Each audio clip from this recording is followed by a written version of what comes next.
পশ্চিমা আকাশে সূর্যটা ডুবি ডুবি, প্রকৃতি যেন নিজেকে তৈরি করে নিচ্ছে রাতের বেদ ঘুটে অন্ধকারকে নিজেকে সাজানোর জন্য। পাখিরা সারাদিনের চঞ্চলতা শেষে নিজেদের নীড়ে ফিরে যাচ্ছে। থেকে থেকে নরম বাতাস গাছের সবুজ পাতাগুলোকে দোলা দিয়ে যাচ্ছে। জানালা দিয়ে প্রকৃতির এই রং দিচ্ছে, আর মায়ের মাথায় তেল দিয়ে দিচ্ছে অনু। আর তার মায়ের মুখে এখনও এক কথা, কবে তার বাবা ফিরবে, কেন তার বাবা ফিরছে না। অনুও সবসময়ের মতো তার মাকে এটা ওটা বুঝিয়ে বলছে। হঠাৎ তার ফোনটা বেজে ওঠে। সে পাশ থেকে ফোনটা নিয়ে দেখে আননোন নাম্বার। তাই সে কলটা রিসিভ না করে ফোনটা পাশে রেখে দেয়। ফোনটা আবারও বেজে ওঠে। এবার অনু কিছুটা বিরক্ত হয়ে কলটা রিসিভ করে। হ্যালো, কে বলছেন? ওপাশ থেকে কেউ কাঁপা কাঁপা গলায় বলছে, অনু, মাম্মা কেমন আছিস? ওপাশের মানুষটার গলা শুনে অনু থমকে যায়। কেন যেন এই কণ্ঠটা তার কাছে বড্ড পরিচিত। অনু জিভ দিয়ে হালকা করে তার শুষ্ক ঠোঁটটা ভিজিয়ে জিজ্ঞেস করে, কে আপনি? আমি তোর বাবা। আমা অনু এবার বসা থেকে উঠে দাঁড়িয়ে পড়ে। সে ঠিক শুনছে তো? ঠিক শুনছে। তার বাবা কল দিয়েছে। হ্যাঁ, এটা তার বাবারই গলা। আজ 1 বছর পর সে তার বাবার গলা শুনতে পেয়েছে। টুপ করে অনুর চোখ থেকে পানি পড়ে যায়। নিজেকে কোনো রকমে শক্ত করে অনু ভাঙ্গা গলায় বলে, বাবা, বাবা কোথায় আছো তুমি? বলো বাবা, আমি এক্ষুনি তোমার কাছে যাব। আরে আমি সিটি শপিং মলের পেছনে যে পরিত্যক্ত বিল্ডিংটা আছে, আমি সেখানে আছি। তুই চলে আয়, তবে একা আসিস, তোর মাকে সঙ্গে আনিস না। ঠিক আছে বাবা, আমি এক্ষুনি আসছি। কথাটা বলে অনু কলটা কেটে দিয়ে তার মার দিকে তাকায়। রাহেলা বেগম অনুর দিকে কৌতূহলী দৃষ্টিতে তাকিয়ে আছে। তার এই দৃষ্টি যেন অনুকে অনেক প্রশ্ন করে যাচ্ছে। অনু তার মার সামনে বসে তার গালে আলতো করে হাত রেখে বলে, মা, আমি বাবাকে আনতে যাচ্ছি, তুমি অপেক্ষা করো। আমার বাবা আবার আমাদের মাঝে ফিরে আসবে। রাহেলা বেগম প্রতি উত্তরে কিছু বলেনি। এতদিন তিনি যার জন্য অপেক্ষা করেছে, আজ সেই মানুষটা ফিরেছে, অথচ তিনি আজ নিশ্চুপ। অনু তার মার কাছ থেকে বিদায় নিয়ে তার পার্সটা নিয়ে বেরিয়ে যায়। তার আজ খুব অস্থির অস্থির লাগছে। মনটা বড্ড আকুতি মিনতি করছে তার বাবাকে দেখার জন্য। রাস্তায় দাঁড়িয়ে এদিক ওদিক তাকাচ্ছে একটা গাড়ির সন্ধানে, কিন্তু এমন সময় তাদের এদিকে তেমন কোনো গাড়ি থাকে না বিধায় সে আশেপাশে কোনো গাড়িই দেখছে না। মনের অস্থিরতা যেন বেড়েই চলেছে। মনে মনে দোয়া করছে একটা গাড়ি পেয়ে যাওয়ার জন্য। 4-5 মিনিট পর সে দূরে একটা রিকশাকে দেখে হাত নাড়িয়ে ইশারা করে। কই যাবেন আফা? অস্থিরতায় তার গলা শুকিয়ে গিয়েছে। সে ছোট্ট একটা ঢোক গিলে বলে, মামা, সিটি শপিং মলের সামনে যাব। আচ্ছা আফা, উঠেন। আগুনের দাপটে আরাফের নিঃশ্বাস নিতে কষ্ট হচ্ছে। ভয়ঙ্কর কালো ধোঁয়া তার শ্বাসনালীতে চলে যাওয়ায় সে জোরে জোরে কাশতে আরম্ভ করে। চোখের সামনে সবকিছু ঘোলাটে দেখছে সে। অন্ধকারে আচ্ছন্ন হয়ে যাচ্ছে তার দৃষ্টি। আর বোধ হয় বেশিক্ষণ এভাবে টিকে থাকতে পারবে না সে। থেকে থেকে জোরে জোরে নিঃশ্বাস নিয়ে উঠছে। এই বুঝি তার নিঃশ্বাস আটকে এলো। এক্ষুনি বোধহয় দম বন্ধ হয়ে মারা যাবে সে। চোখ বন্ধ করলো আরাফ। চোখের সামনে অনুর মুখটা ভেসে উঠল, সাথে ভেসে উঠল তার স্বার্থপর বাবার মুখটাও। আরাফের কানে হঠাৎ কারো গলার শব্দ ভেসে এলো। সে কোনো রকমে চোখের পাতা খুলে দেখে ফায়ার সার্ভিসের লোকেরা তাদের বিশাল সিঁড়িটা দিয়ে আরাফের বারান্দার খুব কাছে চলে এসেছে। তারা আরাফকে বলছে, আপনি ভয় পাবেন না, আমরা এক্ষুনি আপনাকে উদ্ধার করব। আপনি আমাদের দিকে হাত বাড়িয়ে দিন। কথাগুলো তার মস্তিষ্ক পর্যন্ত যাচ্ছে ঠিকই, কিন্তু সে অনুযায়ী তার মস্তিষ্কের নিউরন কোষটা কোনো রেসপন্স দিচ্ছে না। আরাফের চোখ বুজে আসছে। সে এইটুকু বুঝতে পারছে তাকে বাঁচানোর সব চেষ্টাই করা হচ্ছে, কিন্তু তার শরীরটা যে আর দাঁড়িয়ে থাকার মতো শক্তি পাচ্ছে না। ওপাশ থেকে ফায়ার সার্ভিসের লোকেরা আবারও চিৎকার করে বলে, আগুন বাড়ছে, আপনাকেও চেষ্টা করতে হবে। আমরা আপনার খুব কাছাকাছি। প্লিজ আপনি আমাদের এই স্টেজটার উপর আসার চেষ্টা করুন। আরাফ পিটপিট করে তাকায়। সামনেই বিশাল সিঁড়িটার মাথায় একটা স্টেজ আছে।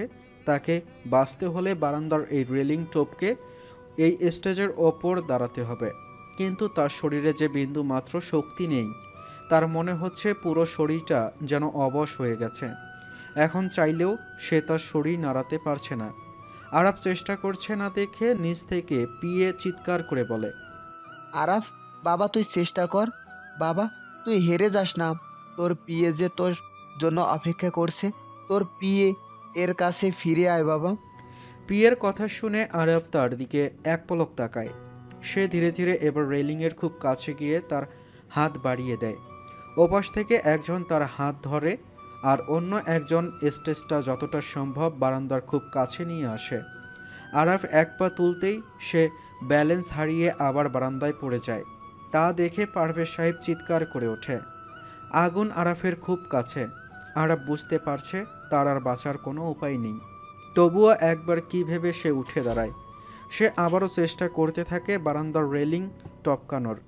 ফায়ার সার্ভিসের সিঁড়িটা বারান্দার খুব কাছে নেয়ার পরও এখনও বারান্দা আর সিঁড়িটার মাঝে অনেকটাই ফাঁকা। যদি ভুলবশত একবার আরাফের পা স্টেজে না পড়ে ওই ফাঁকাটার ওপর পড়ে তাহলে সে 5 তলা থেকে সোজা নিচে গিয়ে পড়বে। আরাফ খুব সাবধানতার সাথে তার একটা পা রেলিং টপকিয়ে স্টেজটার ওপর রাখল, কিন্তু দ্বিতীয় পাটা আনতে নিতেই তার পা ফসকে যায়। সাথে সাথে সে পড়ে যেতে নিলেই সামনে থাকা ফায়ারম্যানটা তাকে জাপটে জড়িয়ে ধরে তাকে স্টেজটার ওপর বসিয়ে দেয়। ধীরে ধীরে সিঁড়িটা নিচে নামতে থাকে। ততক্ষণে সেখানে পুলিশ আর অ্যাম্বুলেন্স গাড়িও চলে এসেছে। আরাফকে নামিয়েই তার পিএ আর আরাফকে অ্যাম্বুলেন্সে উঠিয়ে দেয়। পিএকে একজন পুলিশ অফিসার জিজ্ঞেস করে, ভেতরে আর কেউ আছে? জি অফিসার, আরও 10 থেকে 15 জন আছে ভেতরে। পুলিশ পিএর কথা শুনে অবাক হয়ে বলে, কি বলছেন? এতজন? এইদিকে তো আগুন নিভানো যাচ্ছে না, এতজনকে বাঁচানো যাবে তো? পুলিশ এবার ফায়ার সার্ভিসের লোকদের তাড়া দিয়ে বলে, আপনারা তাড়াতাড়ি আগুন নিভানোর চেষ্টা করুন, ভেতরে এখনও আরও 15-20 জন আছেন, তাদেরকে বাঁচাতে হবে। ফায়ার সার্ভিসের লোকেরাও তাদের সর্বস্ব দিয়ে চেষ্টা করছে আগুন নেভাতে। অ্যাম্বুলেন্সটা ছাড়ার মুহূর্তে পিএ সেই পুলিশ অফিসারকে বলে, অফিসার, আমি একটু আগে আপনার ফোন দিয়ে যাকে কল দিয়েছিলাম ও আমার মেয়ে। ও এখানে আসছে। ও আসার পর না হয় আমরা হসপিটালে যাব। না না, আপনাদের শরীরের কন্ডিশন ভালো না, আপনাদের এক্ষুনি ট্রিটমেন্টের প্রয়োজন। আর আপনি চিন্তা করবেন না, আপনার মেয়ে এখানে আসলে তাকে আমরা হসপিটালে পাঠিয়ে দেব, আপনি নিশ্চিন্তে যান। পিএ ও আর কিছু বলেনি, অ্যাম্বুলেন্স দিয়ে হসপিটালের উদ্দেশ্যে চলে যায়। রিক্সা ভাড়া মিটিয়ে অনু সেই বিল্ডিংয়ের সামনে এসে দাঁড়ায়। সে অবাক হয়ে দেখছে সামনের বিল্ডিংটাতে দাউ দাউ করে আগুন জ্বলছে। সে আশেপাশে তাকিয়ে দেখে সবাই ব্যস্ত আগুন নেভাতে। তার চোখ জোড়া যে তার বাবাকে খুঁজছে, কিন্তু আশেপাশে কোথাও তাকে দেখছে না। হঠাৎ পেছন থেকে কেউ বলে ওঠে, আপনি কি পারভেজ আহমেদের মেয়ে? অনু পেছনে ঘুরে দেখে একজন মধ্যবয়স্ক পুলিশ অফিসার দাঁড়ানো। অনু তার প্রশ্নে মাথা নেড়ে বলে, জি আমি পারভেজ আহমেদের মেয়ে, কিন্তু আমার বাবা কোথায়? আপনার বাবা হসপিটালে, আমাদের গাড়ি আপনাকে হসপিটালে পৌঁছে দিবে। হসপিটালের কথা শুনে অনু সারা শরীরে অজানা ভয় এসে ভর করে। তার বাবার কিছু হলো না তো? ঠিক আছেন তো উনি? তাদের কাছে ফিরে এসে আবার হারিয়ে যাবে না তো? নানা ধরনের আজগুবি চিন্তাভাবনা অনুর মাথায় ঘুরছে। অনুকে ভীত দেখে পুলিশ অফিসার তাকে আশ্বস্ত দিয়ে বলে, চিন্তা করবেন না, আপনার বাবা ঠিক আছে, আপনি চলুন আমাদের সাথে। অনু ধীর পায়ে পুলিশের গাড়িতে গিয়ে বসলে সেটা হসপিটালের দিকে চলে যায়। হসপিটালে পাশাপাশি বেডে রাখা হয়েছে আরাফ আর অনুর বাবাকে। আরাফের জ্ঞান নেই। আগুনের কালো ধোঁয়া শ্বাসনলীতে প্রবেশ করায় তার শ্বাসকষ্ট হচ্ছিল, তাই তাকে অক্সিজেন দেওয়া হয়েছে।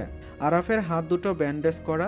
তখন পিএকে বাঁচানোর জন্য কাঠের স্তূপটায় হাত দেওয়ার কারণে তার হাতের অনেকটা অংশই পুড়ে গিয়েছে। অনুর বাবার হাতেও স্যালাইন চলছে। তিনি মাথাটা কাত করে আরাফকে দেখছেন। ভীষণ মায়া হচ্ছে তার আরাফের জন্য। কতটা ঢকল গিয়েছে আজ তার ওপর দিয়ে। মানসিক শারীরিক কষ্ট আরাফকে যেন আজ একেবারে দুর্বল করে দিয়েছে। পিএ মনে মনে দোয়া করছে সে যেন এই বড় অঘটনটা কাটিয়ে উঠতে পারে। কথাটা ভেবেই তিনি মাথাটা উল্টো পাশে ঘোরাতেই কেউ তাকে ডেকে ওঠে। বাবা? পারভেজ সাহেব দরজার দিকে তাকিয়ে দেখে তার প্রিন্সেস দাঁড়িয়ে আছে। চোখ থেকে অঝোর ধারায় পানি পড়ছে তার মেয়েকে এইভাবে কাঁদতে দেখে পারভেজ সাহেবও চোখের পানি আটকাতে পারেননি। অনু ধীর পায়ে তার বাবার সামনে এসে বসে। তারপর এক দৃষ্টিতে কিছুক্ষণ তার দিকে তাকিয়ে থেকে তার বুকে পড়ে ঠুকরে কেঁদে ওঠে। আজ যে সে আনন্দের অশ্রু বিসর্জন করছে। আজ 1 বছর পর সে তার বাবার বুকে মাথা রাখতে পেরেছে। আজ যে তার চোখের পানি কোনো বাধাই মানবে না। এতদিনের জমানো কষ্ট আজ একসাথে বেরিয়ে আসবে। পারভেজ সাহেব অনুর মাথায় হালকা করে হাত বুলিয়ে দিয়ে বলে, কেমন আছিস মা?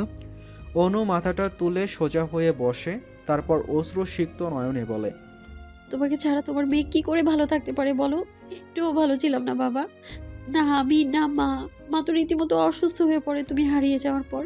এখনো শুধু এক কথাই বলে তুমি নাকি বাজারে গিয়েছো। বারবার আবার প্রশ্ন করে তোর বাবা কখন আসবে, এখনো কেন আসছে না। তুমি হারিয়ে যাওয়ার পর মা অনেক বেশি ভেঙে পড়ে বাবা। পারভেজ সাহেব জানে রাহেলার অবস্থা। তিনিও তো সেদিন দেখেছিলেন তাকে। তবে সেদিনের কথাটা অনুকে তিনি এখন বলতে চাচ্ছেন না, তাই চুপ করে তিনি তার মেয়ের কথাগুলো শুনে যাচ্ছেন।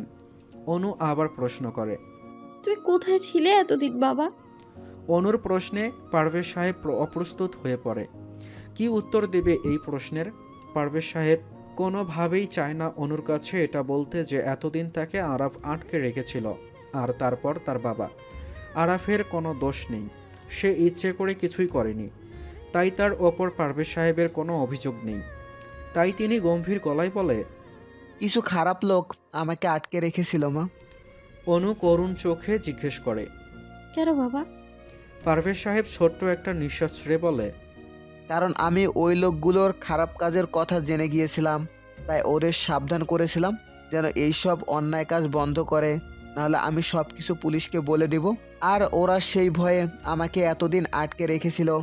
আর যদি আরাফ না থাকতো তবে তো তোর বাবা আর কোনোদিন তোর কাছে ফিরে আসতে পারতো না। নিজের জীবনের ঝুঁকি নিয়ে ছেলেটা আমাকে বাঁচিয়েছে, আর এখন দেখ নিজে কিভাবে নিস্তেজ হয়ে বেডে পড়ে আছে। বাবার কথায় অনু অবাক হয়ে পাশের বেডটাতে তাকায়। এতক্ষণ বাবাকে নিয়ে বিজি থাকায় পাশের বেডে যে কেউ আছে সেটা সে খেয়ালই করেনি। কিছুক্ষণ সেই বেডের মানুষটার দিকে তীক্ষ্ণ দৃষ্টিতে তাকিয়ে থেকে অনু বলে ওঠে। আরাফ স্যার? অনুর কথা শুনে পারভেজ সাহেব অবাক হয়ে জিজ্ঞেস করে, তুই কি আরাফকে আগে থেকে চিনিস মা? অনু বাবার দিকে তাকিয়ে বলে, এই কি সেই আরাফ যার কথা ছোটবেলা থেকে তুমি আমাকে বলে এসেছো? পারভেজ সাহেব হালকা হেসে বলে, হ্যাঁ রে, ওই হলো আরাফ। কিন্তু তুই ওকে কিভাবে চিনিস? অনু শান্ত কণ্ঠে বলে, আরাফ স্যার আমাদের ভার্সিটি প্রফেসর। কি বলিস? আরাফ ওর বাবার ভার্সিটির প্রফেসর হিসেবে জয়েন করেছে? আমি তো জানতামই না। বাবা, ওনাকে তো আমি আরো 1 বছর আগে থেকেই চিনি, কিন্তু তখন জানতাম না এই আরাফই তোমার সেই পিচ্ছি আরাফ। কথাগুলো বলে অনু আরাফের বেডের সামনে গিয়ে দাঁড়ায়। ছোট্টবেলা থেকে তার বাবার মুখে আরাফের অনেক কথা শুনেছে। তার বাবার কথা মতে আরাফ ভীষণ মায়াবী একটা ছেলে, যে কেউ ওকে দেখলে নাকি ওর মায়ায় পড়ে যাবে। বাবার মুখ থেকে আরাফের এত এত গল্প শুনতে শুনতে অনুর মনেও ভীষণ ইচ্ছা জেগেছিল আরাফকে দেখার। বাবার কথার সাথে মিলিয়ে সে মাঝে মাঝে আরাফকে ইমাজিন করত। যেই মানুষটাকে দেখার প্রবল ইচ্ছে ছিল সেই মানুষটা আরও 1 বছর আগে অনুর সামনে চলে এসেছে, অথচ সেটা বুঝতে পারেনি। অনু এক দৃষ্টিতে আরাফের দিকে তাকিয়ে কথাগুলো ভাবছে। ছেলেটাকে দেখে আজ ভীষণ মায়া হচ্ছে তার। আরাফের দুহাত কবজি পর্যন্ত ব্যান্ডেজ করা, অক্সিজেন মাস্কে নাক মুখ ঢাকা থাকায় তার মুখটাই অস্পষ্ট হয়ে আছে। আরাফকে কিছুক্ষণ দেখে অনু আবার তার বাবার সামনে গিয়ে বসে। তারপর স্থির দৃষ্টিতে তার বাবার দিকে তাকিয়ে জিজ্ঞেস করে, বাবা, এই বিল্ডিংয়ে আগুন কিভাবে লেগেছিল? আর স্যারই বা কি করে জানলো তুমি এখানে আছো? অনুর প্রশ্নে পারভেজ সাহেব মনে মনে ভাবে, অনুকে এখনই সবটা বলা যাবে না, নয়তো আরাফকে সে ভুল বুঝবে। ধীরে ধীরে সময়ের সাথে সাথে তাকে সবটা বুঝিয়ে বলতে হবে। কথাটা ভেবে তিনি মেকি হাসি দিয়ে বলেন, এসব নিয়ে পরে কথা বলি মা। অনেক বড় একটা বিপদ থেকে আল্লাহর দয়ায় বেঁচে ফিরেছি। কিছুটা সময় যাক, আগে সুস্থ হয়ে উঠি, তারপর না হয় তোকে সব বলবো। অনু মনে মনে ভাবল, সত্যি এখন এই ব্যাপার নিয়ে কথা বলা ঠিক হবে না। তার বাবা এখন মানসিক আর শারীরিক উভয় সমস্যায় জর্জরিত। আগে বাবাকে আর আরাফকে সুস্থ করে তুলতে হবে, তারপর সব কিছু জানা যাবে। আপনি কি পেশেন্টের বাড়ির লোক? পেছন থেকে কারো গলা শুনে অনু পেছন ফিরে দেখে একজন ডাক্তার দাঁড়িয়ে আছে। অনু তার প্রশ্নে মাথা ঝাঁকিয়ে বলে, জি, আমি ওনার মেয়ে। ডাক্তার এবার পাশের বেডের দিকে তাকিয়ে বলে, আর ওনার বাড়ির লোক কেউ আসেনি? ডাক্তার, আমি ওর গার্জিয়ান। অনুর বাবা ডক্টরকে বলে। অনু তার বাবার কথা শুনে অবাক হয়ে বলে, বাবা আরব স্যারের বাবাকে তো খবর দেওয়া হয়নি। ওনাকে কি আমি খবর দেবো যে স্যারের এই অবস্থা? অনুর কথা শুনে পারভেজ সাহেব ছোট্ট একটা দীর্ঘশ্বাস ফেলে বলে, ওই বিল্ডিংয়ে আরাফের বাবা আনোয়ারও ছিল, আর ওকে এখনো উদ্ধার করা হয়েছে কিনা জানি না। অনু তার বাবার কথায় অবাক হয়ে তার দিকে তাকিয়ে থাকে। তার মাথায় কিছুই ঢুকছে না। সবাই ওই বিল্ডিংয়ে কি করছিল? আরাফ তো গিয়েছিল তার বাবাকে বাঁচাতে, তাহলে আনোয়ার স্যার সেখানে কেন গিয়েছিলেন? কথাগুলো ভাবতেই অনুর কপালে ভাঁজ পড়ে। পারভেজ সাহেব তার মেয়ের চিন্তিত মুখ দেখে বলে, আমি জানি না মা, তোর মনে এখন অনেক প্রশ্ন জড়ো হচ্ছে। চিন্তা করিস না, আস্তে আস্তে তুইও সমস্ত প্রশ্নের উত্তর পেয়ে যাবি। বাবার কথা শুনে অনু ছোট্ট করে বলে। তারপর আবার ডাক্তারের দিকে তাকিয়ে বলে, আচ্ছা ডক্টর, এখন ওনাদের দুজনের কন্ডিশন কেমন? ডাক্তার আরাফের স্যালাইনটা দেখতে দেখতে বলেন, দুজনেই কেউই পুরোপুরি সুস্থ না। আপনার বাবার প্রেশার ফলস করেছে, যার কারণে উনি খুবই দুর্বল হয়ে পড়েছেন। ওনাকে এখন পুরোপুরি স্যালাইনের উপর রাখতে হবে। আশা করছি ধীরে ধীরে দুর্বলতা কাটিয়ে উঠতে পারবে। আর এই যে ওনার অবস্থা একটু বেশিই খারাপ। শ্বাসনালীতে আগুনের কালা ধোঁয়া ঢুকে পড়ায় ওনার শ্বাস প্রশ্বাসের সমস্যা হচ্ছে। তার উপর দু হাতের অনেকটা অংশই পুড়ে গিয়েছে। তবে চিন্তা করবেন না, আমাদের ট্রিটমেন্ট তো চলছেই। হোপ দ্যাট খুবই শীঘ্রই দুজনেই সুস্থ হয়ে উঠবে। কথাটা বলে উনি একজন নার্সকে ডেকে বললেন, দুজন পেশেন্টেরই প্রথম স্যালাইন শেষ হয়েছে, আপনি আরেকটা নিয়ে আসুন। নার্সটা মাথা নাড়িয়ে জি ছাড় বলে স্যালাইন আনতে চলে গেল। অনু আবার ডাক্তারকে জিজ্ঞেস করে, ডক্টর সাহেব, আমি কি ওনাদের বাসার খাবার খাওয়াতে পারবো? বাসা থেকে খাবার নিয়ে এসে যদি ওনাদের খাওয়ানো হয় তাহলে কোনো সমস্যা হবে না তো? না না, তেমন সমস্যা হবে না, তবে চেষ্টা করবেন তরল জাতীয় খাবার খাওয়ানোর। অনু হালকা হেসে বলল, ঠিক আছে। তারপর বাবার হাতের ওপর হাত রেখে বলে, বাবা, আমি বাসা থেকে তোমাদের জন্য খাবার নিয়ে আসছি, আর আসার সময় মাকেও নিয়ে আসবো। অনুর বাবা ঠোঁট দুটো প্রসারিত করে একটা শুকনো হাসি দিয়ে বলে, ঠিক আছে মা। অনুও হালকা হেসে তার বাসার উদ্দেশ্যে বেরিয়ে পড়ে। এই, তোমার কি হয়েছে? এভাবে হসপিটালে পড়ে আছো কেন? অনুর মা রাহেলা বেগম পারভেজ সাহেবের কেবিনে ঢুকেই তাকে উদ্দেশ্য করে এই কথাটা বলেন। পারভেজ সাহেব কিছুক্ষণ চুপ থেকে বলে, তেমন কিছু হয়নি, ওই একটু প্রেশারটা লো, ডাক্তার বলেছে ঠিক হয়ে যাবে। রাহেলা বেগম এবার খেপে গিয়ে বলেন, হবেই তো। সারাদিন তো কাঠফাটা রোদের মধ্যে বাজারের নামে গিয়ে বন্ধুদের সাথে আড্ডা দাও। আমি না করেছিলাম না এই রোদে বাইরে না যেতে? অসুস্থ হয়ে পড়বে, তখন তো আমার কথা শুনোনি। এখন ভালো লাগছে এভাবে হসপিটালে পড়ে থাকতে? মাকে এভাবে খেপে যেতে দেখে অনু তার মার কাঁধে হাত রেখে বলে, মা কি করছো? এটা একটা হসপিটাল, তুমি একটু আস্তে কথা বলো, নয়তো ডক্টররা সবাই রেগে যাবেন, আর পেশেন্টেরও তো এতে অসুবিধা হবে। অনুর কথা শুনে তিনি আর কিছু না বলে অনুর বাবার পাশে ভ্রু কুঁচকে বসলেন। অনুও একটা টুল এনে তার পাশে বসল। তারপর শান্ত গলায় তার বাবাকে বলল, বাবা, তোমার জন্য খাবার এনেছি, তুমি কি একটু কষ্ট করে উঠে বসবে? আচ্ছা মা, দাঁড়া, আমি উঠার চেষ্টা করছি। অনু তার বাবাকে সাহায্য করে ওঠার জন্য বাবার পেছনে একটা বালিশ রেখে সেটাতে হেলান দিয়ে বসতে বলে অনু। তারপর টিফিন বক্সটা খুলে একে একে সব খাবার বের করে পাশের টেবিলটায় রাখে। এত খাবার দেখে পারভেজ সাহেব বড় বড় চোখ করে তাকিয়ে বলে, এত খাবার কে খাবে মা? কেন বাবা, তুমি আর আরফ স্যারও তো আছো। এ তো অনেক খাবার, এত খাবার কে রান্না করেছে বলতো? অনু কিছু বলার আগেই রাহেলা বেগম বলে, কে আবার? তোমার মেয়ে নিজের হাতে সব রান্না করেছে, আমাকে কিচ্ছু করতে দেয়নি। রাহেলা বেগমের কথা শুনে পারভেজ সাহেব ছলছল নয়নে অনুর দিকে তাকায়। তারপর অনুর মাথায় হাত রেখে বলে, আমার ছোট্ট প্রিন্সেসটা এত বড় হয়ে গেল কবে? আমি তো ভাবতেই পারছি এতগুলো রান্না তুই করেছিস। বাবার কথায় অনুর মুখে হাসি ফুটে ওঠে।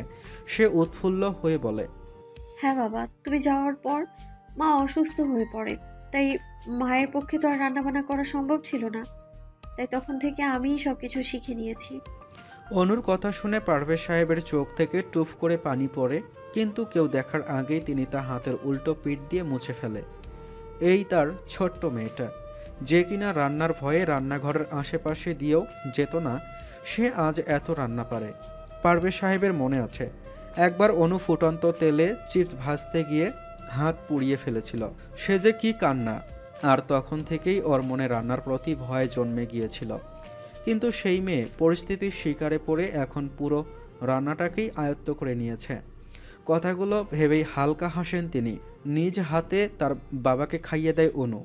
পারভেজ সাহেবের যেন আজ সুখের শেষ ছিল। না চাইতেও গাল বয়ে পানি পড়ছিল তার। মেয়েদের এই অল্প অল্প ভালোবাসাতেই যে বাবাদের সমস্ত খুশি নিহিত। পারভেজ সাহেবকে খাওয়ানো শেষে অনু পাশের বেডে আরাফের দিকে তাকায়। তারপর সে তার বাবাকে বলে, বাবা স্যারের এখনো জ্ঞান ফিরছে না কেন? পারভেজ সাহেবও চিন্তিত মুখে বলে, কি জানি মা, ডাক্তার তো বলেছিল আর কিছুক্ষণের মাঝে আরাফের জ্ঞান ফিরবে, কিন্তু এখনো কেন ফিরছে না তাই বুঝতে পারছি না। অনু আর তার বাবার কথা শুনে রাহেলা বেগম ভ্রুকুসকে পাশের বেডের দিকে তাকায়।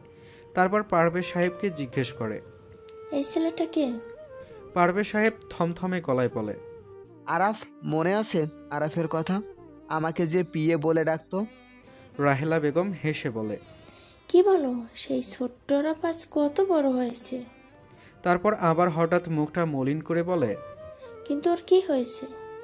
আমাকে বাঁচাতে গিয়ে ওর এই হাল হয়েছে। রাহেলা বেগম ভ্রুকুসকে বলে, মানে? না কিছু না, আসলে একটা দুর্ঘটনায় ওর এই অবস্থা হয়। পারভেজ সাহেব রাহেলা বেগমকে সত্যিটা বলেননি। তিনিও তো অসুস্থ। সবটা শোনার পর যদি কিভাবে রিয়েক্ট করবে কি জানি, এই ভেবে তিনি আর কিছু না বলে অন্যভাবে কথা ঘুরান। অনুর বাবা মা নিজেদের মধ্যে কথা বলছে আর অনু ধীর পায়ে গিয়ে আরাফের সামনে দাঁড়ায়। হালকা করে আরাফের ব্যান্ডেজ করা হাতে হাত রাখে তার। অনু বুঝতে পারছে আজ আরাফের জন্য তার মনে এক অন্যরকম অনুভূতি জন্মেছে। আরাফ নিজের জীবনের ঝুঁকি নিয়ে তার বাবাকে বাঁচিয়েছে। এতে করে যে অনু সারা জীবন কৃতজ্ঞ থাকবে তার কাছে। অনুর চোখগুলো ছলছল করছে, মনে প্রাণে দোয়া করছে আরাফের তাড়াতাড়ি জ্ঞান ফেরার জন্য। আরাফের সাথে আগে অনেক খারাপ ব্যবহার করেছে, সেসব কথা ভেবে না চাইতেও তার চোখ থেকে পানি পড়ে যায়। অনুর কাছে আজ আরাফকে অন্য মানুষ লাগছে। মনে হচ্ছে না এই তার ভার্সিটির আরাফ স্যার, যার প্রতি ভীষণ বিরক্ত সে। তার কাছে মনে হচ্ছে এই আরাফই হলো সেই আরাফ যাকে নিয়ে অনু অনেক স্বপ্ন দেখেছে। বাবার মুখে আরাফের কথা শুনতে শুনতে আরাফকে না দেখেও এক অন্যরকম ভালো লাগা কাজ করত তার প্রতি। সবসময় চাইতো আরাফের সাথে যেন তার দেখা হয়। তার বাবাকেও অনেকবার বলেছিল আরাফের সাথে দেখা করিয়ে দেওয়ার জন্য, কিন্তু পারভেজ সাহেব আনোয়ারের ভয়ে রাজি হতে পারেনি। কিন্তু তার সেই কল্পনার প্রিয় মানুষটা যে আরও 1 বছর আগেই তার সামনে চলে এসেছিল, অথচ সে বুঝতেই পারেনি। কি অদ্ভুত, যাকে দেখার জন্য এত ছটফট করেছে তাকে সামনে রেখেও তাকে চিনতে পারেনি অনু। কথাগুলো ভেবে ছোট্ট একটা দীর্ঘশ্বাস ফেলে অনু। তারপর হঠাৎ সে দেখে আরাফের চোখগুলো পিটপিট করছে। তার মানে আরাফের জ্ঞান ফিরেছে। তা দেখে অনুর মুখে হাসি রেখা ফুটে ওঠে। ধীরে ধীরে চোখ খুলে আরাফ। চোখের সামনে সবটা ঝাপসা দেখছে সে। প্রায় 2 মিনিট পর তার চোখের সামনে সব কিছু ক্লিয়ার হয়। আরাফ এবার মাথাটা হালকা কাত করে অনুর দিকে তাকায়। অনুও অপলক চোখে তাকিয়ে আছে তার দিকে। আরাফের এই শান্ত চোখের দৃষ্টি কেন যেন অনুকে ভীষণ কষ্ট দিচ্ছে। কিছুক্ষণ অনুর দিকে তাকিয়ে আরাফ আবার মাথাটা সোজা করে। তার দৃষ্টি এখন সামনে স্বচ্ছ দেয়ালটাতে স্থির। বাবা স্যারের জ্ঞান ফিরেছে। অনুর কথায় অনুর বাবা মা আরাফের দিকে তাকায়, কিন্তু আরাফের সেদিকে খেয়াল নেই। অনু বলে, বাবা আমি ডক্টরকে ডেকে নিয়ে আসি। আচ্ছা যা মা। অনু চলে যেতে পারভেজ সাহেব অস্ফুট শব্দে ডেকে ওঠে, আরাফ। আরাফ মাথা ঘুরিয়ে তার দিকে তাকায়। পারভেজ সাহেবের চোখের কোণে পানি জমে। তিনি জানেন শরীরের চেয়ে আরাফের মনটা আরাফকে ভীষণ কষ্ট দিচ্ছে। শরীরের যন্ত্রণা তো ঔষধ থাকে, কিন্তু মনের যন্ত্রণার কোনো ঔষধ থাকে না। এই যন্ত্রণাটাই মানুষকে বড্ড বেশি নাজেহাল করে তোলে। আরাফের মনের ভেতর কি তুফান চলছে তা বাইরে থেকে কেউ বলতে পারবে না। একজনের মনের অবস্থা আরেকজন কোনোভাবেই বুঝতে পারে না, হোক না সে তার যতই আপন কেউ। যার যার কষ্ট তার তার নিজেকে একাই ভোগ করতে হয়। মানুষ তো নামমাত্র পাশে থাকে। আরাফেরও এখন ভীষণ কষ্ট হচ্ছে, আর সেটা তার শান্ত দৃষ্টির চাহনিতেই বোঝা যাচ্ছে। আজ 3 দিন পর পারভেজ আহমেদ আর আরাফ হসপিটাল থেকে রিলিজ পেয়েছে। পারভেজ সাহেব আরাফকে নিয়ে তার বাসায় যাচ্ছেন। তিনি বলে দিয়েছেন পুরোপুরি সুস্থ না হওয়া পর্যন্ত আরাফ তার বাসাতেই থাকবে। যদিও আরাফ যেতে রাজি হয়নি, তবুও তার পিয়ে আর অনুর এত রিকোয়েস্ট ফেলতে পারেনি। সেদিন আগুনের ভয়াবহতায় আনোয়ারের সাহেবের বেশ কিছু লোক দগ্ধ হয়ে মারা গেলেও তিনি সহ আরও 4-5 জন বেঁচে যান। তবে তাদের অবস্থাও শোচনীয়। যারা বেঁচে ফিরেছে সবাইকে আইসিইউতে রাখা হয়েছে। যখন ডাক্তার আনোয়ার সাহেবের বাড়ির লোকের কথা বলেছিল তখন পারভেজ আহমেদ বলেছে তিনি তার আত্মীয়। কিন্তু সবচেয়ে বড় ব্যাপার হলো আনোয়ার সাহেবের আইসিইউর সমস্ত খরচ আরাফ বহন করবে বলেছে। পারভেজ সাহেব আরাফের এই কথায় বেশ অবাক হয়েছিলেন যে লোকটা তাকে এতটা কষ্ট দিয়েছে, আজ আরাফ তাকেই বাঁচাচ্ছে। পৃথিবীর সব ভালোবাসা শুধু নিঃস্বার্থের জন্য হয় না, কিছু কিছু ভালোবাসা স্বার্থহীনভাবেও হয়ে থাকে, যেমন আরাফের ভালোবাসা, যার মধ্যে কোনো স্বার্থকতা নেই, আছে শুধু মায়া, মমতা আর একরাশ ভালোবাসা। ড্রয়িং রুমের সোফার পাশাপাশি বসে আছে পারভেজ সাহেব আর আরাফ। আরাফ বসে বসে হালকা করে চোখ বুলাচ্ছে পুরো রুমটাতে। বেশ গোছানো সব কিছু। বড় জানালাটার পাশে একটা খাট পাতা, খাটের পাশেই ছোট্ট একটা টেবিল, তারপর তার এক পাশে দেয়ালে সেট করা একটা টিভি, টিভিটার ঠিক উল্টো পাশে একটা 3 সেটের সোফা রাখা। আর এই রুমে ঢুকতেই যেটা সবার আগে চোখে পড়ে সেটা হলো দেয়ালে টাটানো পারভেজ সাহেবের পুরো পরিবারের বিশাল বড় একটা ছবি। ছবিটা অনেক আগের। ছবির মধ্যে অনুকে অনেক বাচ্চা দেখাচ্ছে। আরাফ শান্ত দৃষ্টিতে কিছুক্ষণ ছবিটা দেখে তার পিয়ের দিকে তাকায়, তারপর তাকে ধীর কণ্ঠে জিজ্ঞেস করে, বিয়ে শুনলাম পুলিশ নাকি তদন্ত শুরু করেছে। কিভাবে বিল্ডিংয়ে আগুন লেগেছে, কে আগুন লাগিয়েছে, আর কেনই বা লাগিয়েছে, এই সব কিছুই তারা জানতে চাইছে, তাই না? আরাফের প্রশ্নে পারভেজ সাহেব ছোট্ট একটা নিঃশ্বাস ফেলে বলে, তা তো জানতে চাইবেই, এটা তাদের ডিউটির মধ্যে পড়ে যে। তবে তুই চিন্তা করিস না, আমি ওদের বলে দিয়েছি আমরা এই ব্যাপারে এখন কোনো কথা বলতে পারবো না। আগে আমরা মানসিক আর শারীরিকভাবে সুস্থ হয়ে নেই, তারপর আমরা ওনাদের সাথে কথা বলবো। আমাদের কথা বিবেচনা করে ওনারাও আমাদের সময় দিয়েছে। তাই তুই এখন আর এসব নিয়ে ভাবিস না, এখন শুধুমাত্র নিজের খেয়াল রাখ, সুস্থ হয়ে ওঠ তাড়াতাড়ি, তারপর এসব নিয়ে ভাবা যাবে। আরাফ মাথা নিচু করে গম্ভীর গলায় বলে, কিন্তু এটা তো সত্যি, আমি করেছি সবকিছু। আর পুলিশ যখন সবকিছু জানবে তখন আমাকে অ্যারেস্ট করবে।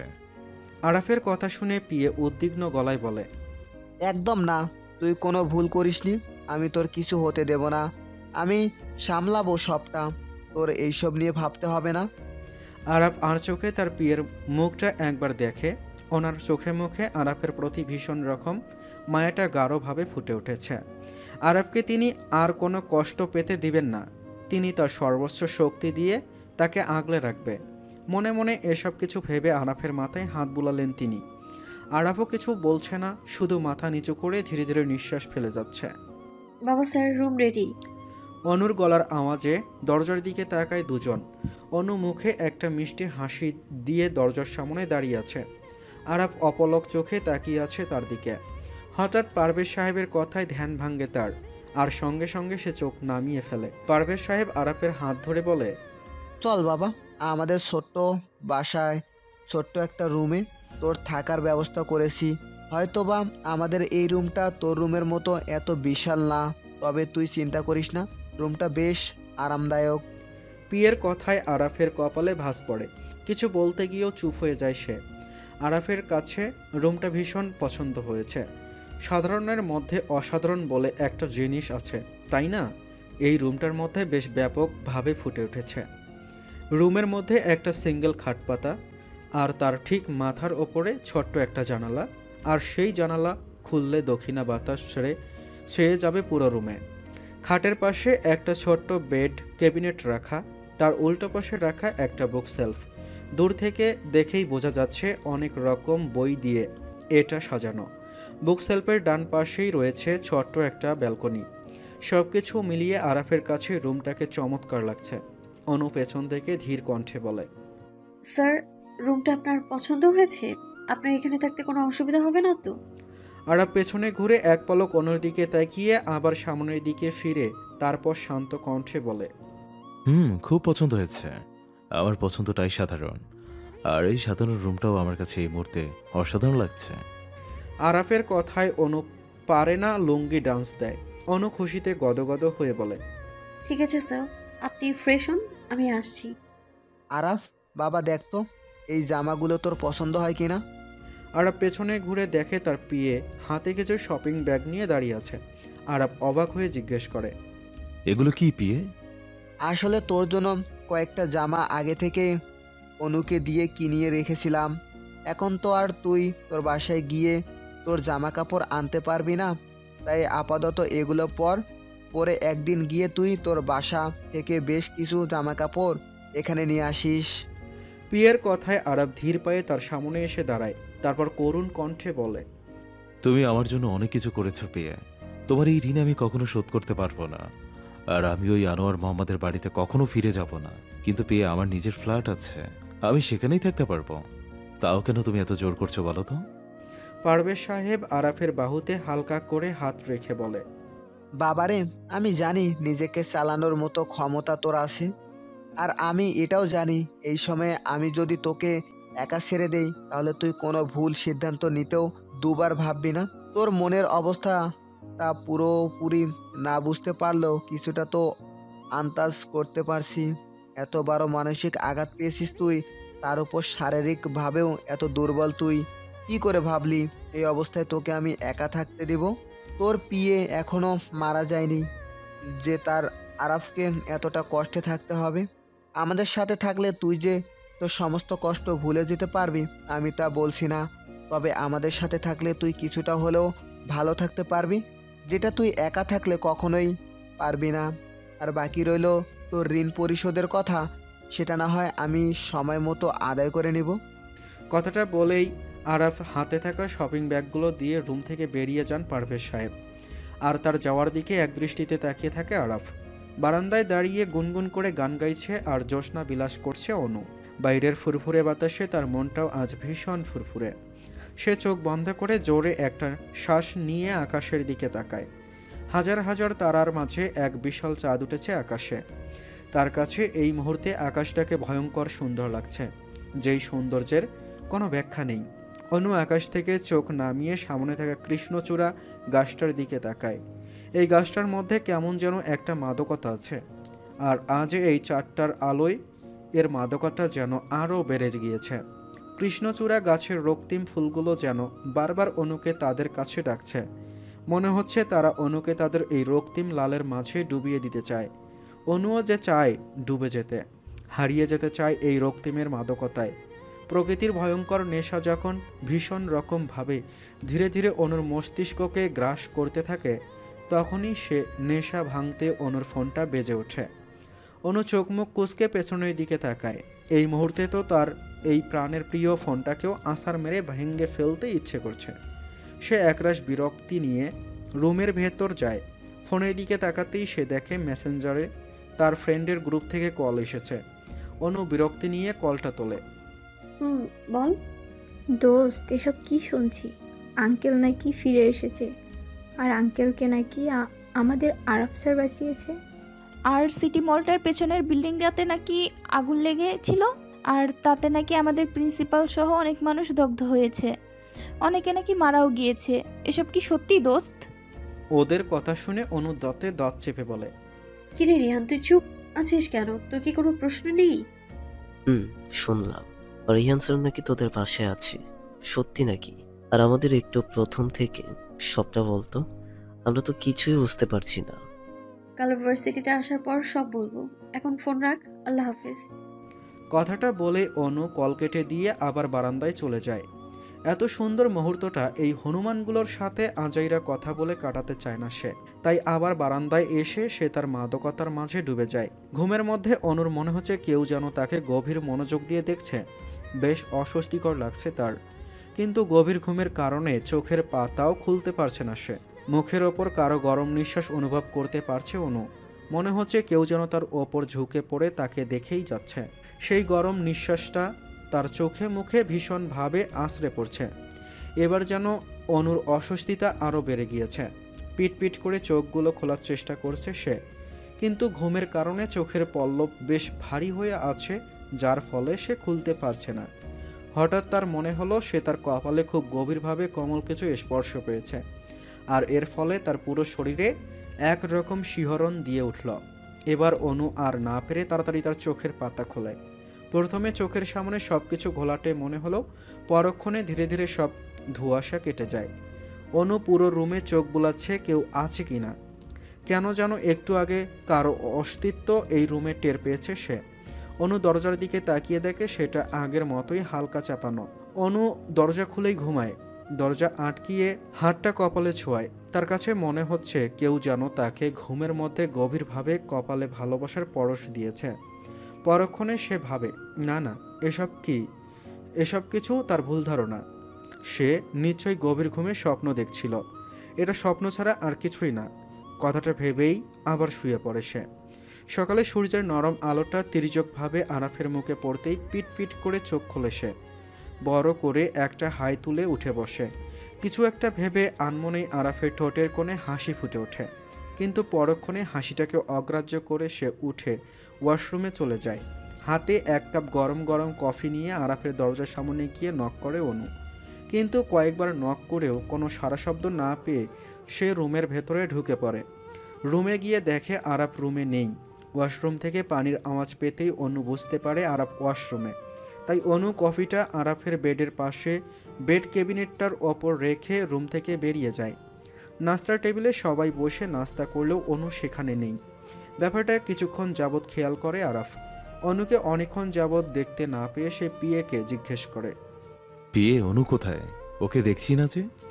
রাহেলা বেগম আরাফের প্লেটে একটা রুটি দিতে দিতে বলে, আসলে বাবা অনু আরও আগেই ভার্সিটিতে চলে গিয়েছে। এই 3 দিন তো আর ভার্সিটিতে যেতে পারেনি, তাই আজ একটু তাড়াতাড়ি গিয়েছে। আরাফের মুখটা মলিন হয়ে যায়। কেন যেন তার এখন অনুকে খুব দেখতে ইচ্ছে করছে, কিন্তু সেই ইচ্ছেটা মনের কোণে ফেলে রেখে ডান হাত দিয়ে আস্তে আস্তে রুটি ছিঁড়ে খায়। আরাফ, আজকে ডক্টরের কাছে গিয়ে তোর বাম হাতের ব্যান্ডেজটাও খুলিয়ে আনবে। নয়, ডান হাতটা আগে থেকে অনেকটাই শুকিয়েছে। এখন বাম হাতটা ভালোই ঠিক হয়ে গেলেই হয়। নাস্তা শেষ করে আমরা ডক্টরের কাছে যাব, কেমন? আরাফ আনমনেই বলে, আচ্ছা। তার মন আর মস্তিষ্ক পুরোপুরি এখন অনুকে নিয়ে ভাবছে। অনুর সেই ঘুমন্ত মায়াবী মুখটা কোনোভাবেই ভুলতে পারছে না।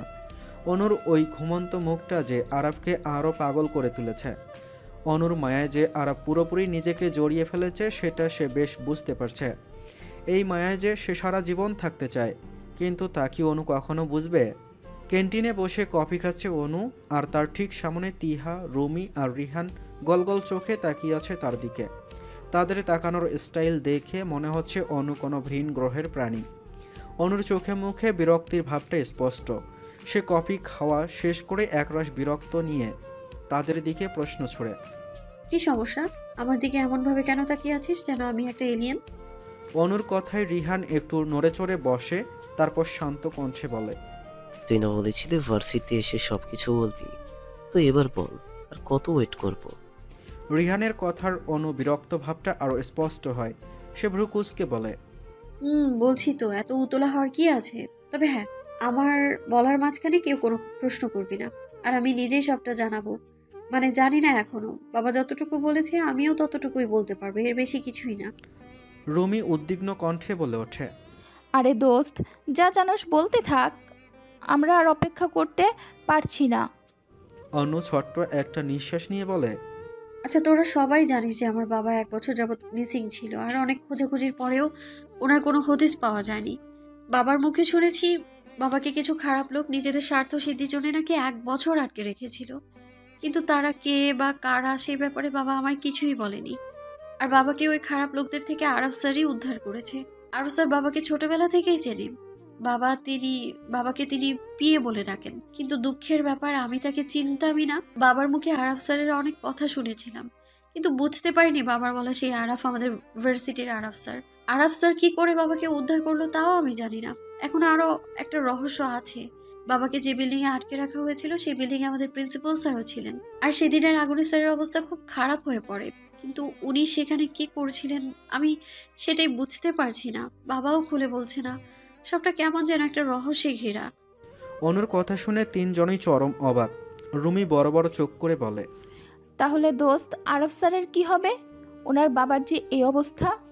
ওনাকে বাবা আমাদের বাড়িতেই রেখেছেন। বাবা বলেছে স্যার পুরোপুরি সুস্থ না হওয়া পর্যন্ত আমাদের বাসায় থাকবে। অনুর কথায় তিহা আর রুমির চেহারার কোনো পরিবর্তন না হলেও রিহানের চেহারার পরিবর্তন হয়েছে। আরাফের অনুদের বাসায় থাকার কথা শুনে রিহানের ভ্রু কুঁচকে আসে। তার কাছে যেন এই ব্যাপারটা মোটেও পছন্দ হয়নি। রিহান কিছু বলতে যাবে তার আগেই পেছন থেকে কিছু সিনিয়র ছাত্রছাত্রী এসে অনুকে প্রশ্ন ছুড়ে। আচ্ছা, তুমি তো অনু, যার বাবা 1 বছর পর ফিরে এসেছে, আর তোমার বাবাকে নাকি আমাদের আরব স্যারই বাঁচিয়েছে। অনু ভ্রু কুঁচকে পেছনে তাকিয়ে দেখে বেশ কয়েকজন ছেলে মেয়ে পেছনে দাঁড়ানো। অনু বুঝতে পারে ইতোমধ্যে এই ব্যাপারটা সবাই মোটামুটি জেনে গিয়েছে। তাই অনু মুখে একটা মেকি হাসি দিয়ে বলে, জি ভাইয়া, আমার বাবাই 1 বছর পর ফিরে এসেছে, আর আরব স্যারই আমার বাবাকে বাঁচিয়েছে। ওদের মধ্যে ব্লু কালারের শার্ট পরা একটা ছেলে বলে ওঠে, নিউজে দেখলাম আমাদের ভার্সিটির প্রিন্সিপাল স্যারও নাকি আগুনে মারাত্মকভাবে দগ্ধ হয়েছে। ওনারও কি তোমার বাবাকে বাঁচাতে গিয়ে এমন হয়েছে? ছেলেটির কথায় অনুর বেশ বিরক্ত লাগছে। ইচ্ছে তো করছে দু চারটা করা কথা শুনিয়ে দিতে, কিন্তু এই মুহূর্তে তার ঝগড়া করার ইচ্ছে নেই। তাই অনু নিজেকে শান্ত রেখে বলে, ভাই আমি আসলে সবটা জানি না। আমার বাবা আমাকে যেটুকু বলেছে আমি সেটুকুই জানি। আর পুলিশ তো তদন্ত করছেই পুরো ব্যাপারটা নিয়ে। আশা করছি খুব শীঘ্রই সবটা বুঝতে পারবেন। অনুর কথা শুনে ছেলেগুলো আর কোনো কথা না বাড়িয়ে সেখান থেকে চলে যায়। অনু একটা ছোট্ট নিঃশ্বাস ফেলে বলে, চল ক্লাসে যাই। সবাই ক্লাসে মনোযোগ দিলেও তিহার মনোযোগ রিহানের দিকে। তিহা, অনু আর রুমি যে বেঞ্চে বসেছে, রিহান তার ঠিক উল্টো পাশে বসেছে। তিহা আর চোখে বারবার রিহানকে দেখে যাচ্ছে। হালকা আকাশি রঙের একটা শার্ট পরেছে রিহান। শ্যামলা গায়ে শার্টটা যেন নিখুঁতভাবে ফুটে রয়েছে। চুলগুলো এলোমেলো হয়ে কপালের ওপর পড়ে আছে। এই ছেলের চুল সবসময় এমন অগোছালোই থাকে। মাঝে মাঝে তিহার ইচ্ছে করে রিহানের এই অগোছালো চুলগুলো সে হাত দিয়ে সুন্দর করে গুছিয়ে দেবে, কিন্তু সেই সাহসটা তার নেই। যার কারণে তার এই অনুভূতিটা তার অজান্তেই মনের কোণে পড়ে থাকে। রিহানের গাঢ় কালো চোখগুলোর ওপর তিহা সব থেকে বেশি দুর্বল। ভীষণ রকম মায়া আছে এই চোখগুলোতে। তিহাও সেই মায়ায় নিজেকে হারিয়ে ফেলেছে। সে খুব ভালো করেই জানে এই মায়া সে কখনো কাটিয়ে উঠতে পারবে না। এখন যে সে তার নিজের মনের এক কোণে রিহানের অস্তিত্ব টের পায়, কিন্তু রিহানের মনে কি আদৌ কখনো তিহার কোনো অস্তিত্ব তৈরি হবে, নাকি সারা জীবন সেই জায়গাটায় অনুই থেকে যাবে? কথাগুলো ভাবতেই তিহার মনটা ভীষণ খারাপ হয়ে যায়। সে যে রিহানকে খুব ভালোবাসে, কিন্তু রিহান কি কখনো বুঝবে তার ভালোবাসাটা? এক দৃষ্টিতে রিহানের দিকে তাকিয়ে কথাগুলো ভাবছে তিহা। হঠাৎই রিহান পাশে তাকিয়ে তিহাকে তার দিকে একইভাবে তাকিয়ে থাকতে দেখে দুষ্টু হাসি দিয়ে চোখ টিপ মারে। সঙ্গে সঙ্গে তিহা ধরফড়িয়ে রিহানের ওপর থেকে দৃষ্টি সরিয়ে ফেলে। সে চোখ বড় বড় করে সামনে থাকা স্যারের দিকে তাকিয়ে আছে। নিঃশ্বাসটা কিছুক্ষণের জন্য বেড়ে গিয়েছে। রিহান তাকে চোখ মেরেছে, ব্যাপারটা যেন কিছুতেই সে হজম করতে পারছে না। আর এই দিকে রিহান তিহার এমন অস্থিরতা দেখে মনে মনে হেসে বলে, পাগলি একটা। বাড়ি ফিরতেই অনু দেখে আরব তাদের বাড়ির সামনের উঠানটায় চুপচাপ দাঁড়িয়ে আছে। দৃষ্টি তার সামনের কৃষ্ণচূড়া গাছটাতে স্থির। স্যারকে এই সময়ে বাইরে দেখে অনু অবাক হয়ে জিজ্ঞেস করে, স্যার আপনি এখানে কি করছেন? অনুর প্রশ্নে আরাফ তার দিকে না তাকিয়ে উত্তর দেয়, আসলে এই কৃষ্ণচূড়া গাছটাকে দেখছিলাম। এই গাছটার মধ্যে কেমন যেন একটা মাদকতা আছে, তাই না? অনু ধীর পায়ে আরাফের সামনে এসে দাঁড়ায়, তারপর মিহি কণ্ঠে বলে, জি স্যার, আমিও প্রতি রাতে এর মাদকতায় হারিয়ে যাই। আরাফ আর চোখে একবার অনুর দিকে তাকিয়ে অস্পষ্ট কণ্ঠে বলে, তোমার মধ্যে এক ভয়ঙ্কর মাদকতা আছে, যে মাদকতার নেশা আমাকে পড়িয়ে মারছে। আরাফের এই অস্পষ্ট কথাটা অনুর বোধগম্য হয়নি, তাই সে অবাক চোখে জিজ্ঞেস করে, স্যার কিছু বললেন? অনুর কথায় আরাফ তাচ্ছিল্যর হাসি দিয়ে বলে, না, কিছু বলিনি। বাই দ্য ওয়ে, ভার্সিটির কি অবস্থা? নিশ্চয় সবাই সবকিছু জানে। অনু ছোট্ট একটা দীর্ঘশ্বাস ফেলে বলে, স্যার এই ঘটনাটা অলরেডি খবরে শোনানো হচ্ছে, তাতে তো সবার জানাটাই স্বাভাবিক। আরাফ ধীর কণ্ঠে বলে, আচ্ছা, তো তুমি গিয়ে ফ্রেশ হও। অনু ঠিক আছে বলে চলে যেতে নেবে, তখনই তার চোখ যায় আরাফের বাম হাতের দিকে। বাম হাতের ব্যান্ডেজটাও খোলা। অনু অবাক হয়ে জিজ্ঞেস করে, স্যার আজকে কি আপনার বাম হাতের ব্যান্ডেজটাও খুলে ফেলেছেন? আরাফ তার বাম হাতের দিকে তাকিয়ে বলে, সকালে পিয়ার আমি হসপিটাল থেকে ড্রেসিং করে এসেছে। ও আচ্ছা, আর আপনার বাবা কেমন আছে? বাবার কথা শুনে আরব চোখ মুখ শক্ত করে অনুর দিকে তাকায়। এমনভাবে তাকিয়েছে যেন অনু কোনো ভুল কথা বলে ফেলেছে। আরব দৃষ্টি সরিয়ে বলে, ডাক্তার বলেছে আগের মতোই আছেন, তেমন কোনো উন্নতি হয়নি। আরাফের কথায় অনু ভাবে হয়তো বা আরাফ তার বাবার জন্য মন খারাপ করেছে, তাই আর কিছু না বলে অনু নিজের রুমে চলে আসে।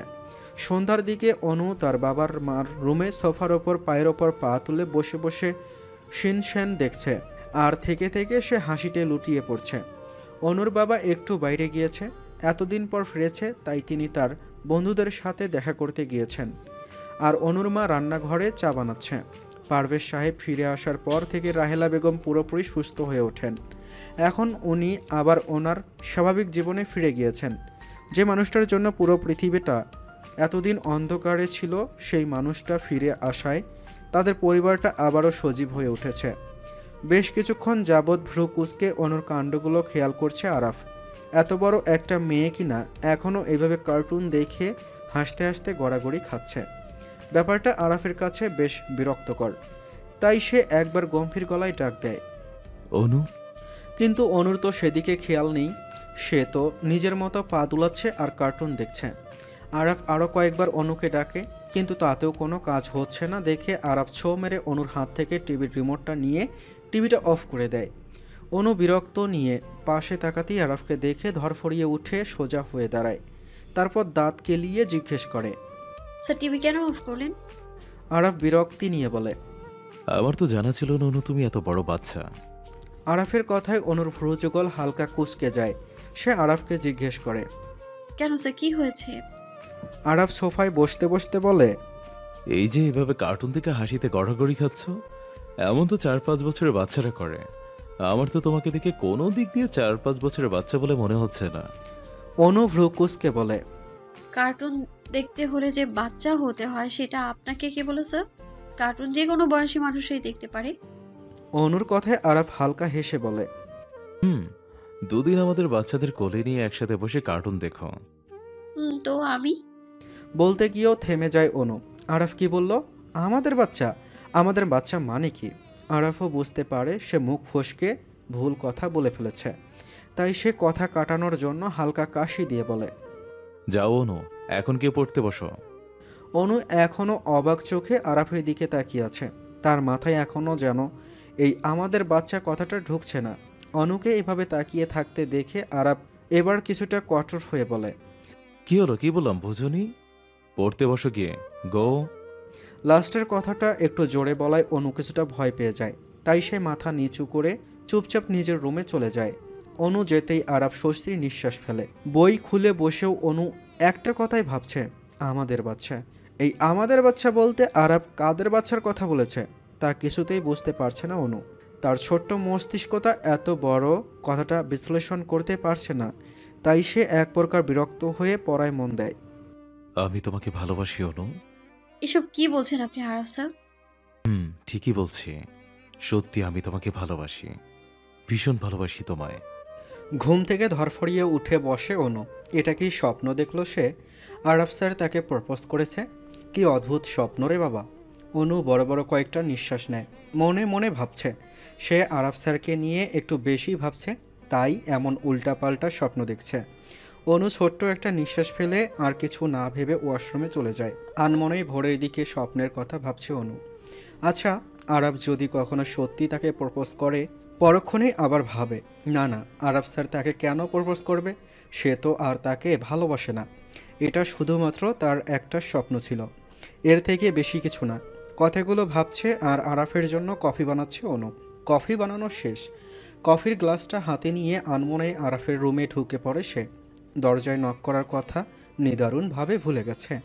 রুমে ঢুকেই অনু রীতিমতো শকড। হাত দুটো থরথর করে কাঁপছে, সাথে হাতে থাকা কফির গ্লাসটাও। সামনে থাকা মানুষটাকে দেখে তার গলা শুকিয়ে উঠেছে। আরাফের উন্মুক্ত বুক, পিঠ থেকে অনু যেন থমকে গিয়েছে। এর থেকে ভয়ানক দৃশ্য মনে হয় আজ পর্যন্ত দেখেনি সে। সবে মাত্র গোসল করে বেরিয়েছে আরাফ। আয়নার সামনে দাঁড়িয়ে তার ভেজা চুলগুলো মুছছে। পরনে শুধু ব্ল্যাক কালারের ট্রাউজার। বুকের পশমগুলো এখনও ভিজে লেপ্টে আছে তার গায়ের সঙ্গে। আরাফের ফর্সা গালের চাপ দাড়ি গুলোতে এখনও হালকা হালকা পানি জমে আছে। এই মুহূর্তে আরাফকে অনুর কাছে পৃথিবীর সব থেকে আকর্ষণীয় পুরুষ মনে হচ্ছে। আরাফ নিজের মনের মতো চুল মুছে যাচ্ছে। সে তো জানেও না বেচারি অনু যে তাকে দেখে 360 ডিগ্রি অ্যাঙ্গেলে ক্রাশ খেয়েছে। অনু বেশ কিছুক্ষণ বোকার মতো আরাফের দিকে তাকিয়ে থেকে কফির গ্লাসটা আস্তে করে বেড ক্যাবিনেটটার ওপর রেখে আরাফের রুম থেকে বেরিয়ে নিজের রুমে চলে আসে। রুমে এসে ধপ করে বিছানায় বসে পড়ে। মনে মনে ভাবে, কি বডি, বাপ রে। পরক্ষণেই সে আবার মনে মনে বলে, ছি অনু, এত লুচু কেন হলি কবে থেকে তুই? নিজের ছাড়কে এভাবে কেউ দেখে? একটুও লজ্জা শরম নেই। কথাগুলো ভেবে হুট করেই রেগে যায় সে। তার এই হঠাৎ রেগে যাওয়ার কারণ সে নিজেও জানে না। এই মুহূর্তে তার মাথা থেকে অন্য সব কিছু বের করে ভার্সিটিতে যাওয়ার জন্য রেডি হতে থাকে সে। তুই নাকি আমাকে ভালোবাসিস তিহা? রিহানের প্রশ্নে থমকে যায় তিহা। ক্যান্টিনে বসে আড্ডা দেওয়ার মাঝেই তিহার একটা কল আসে, আর তাই সে একটু বাইরে এসে কলটা রিসিভ করে। কথা বলা শেষে ভেতরে যেতেই পেছন থেকে রিহান প্রশ্ন ছুড়ে।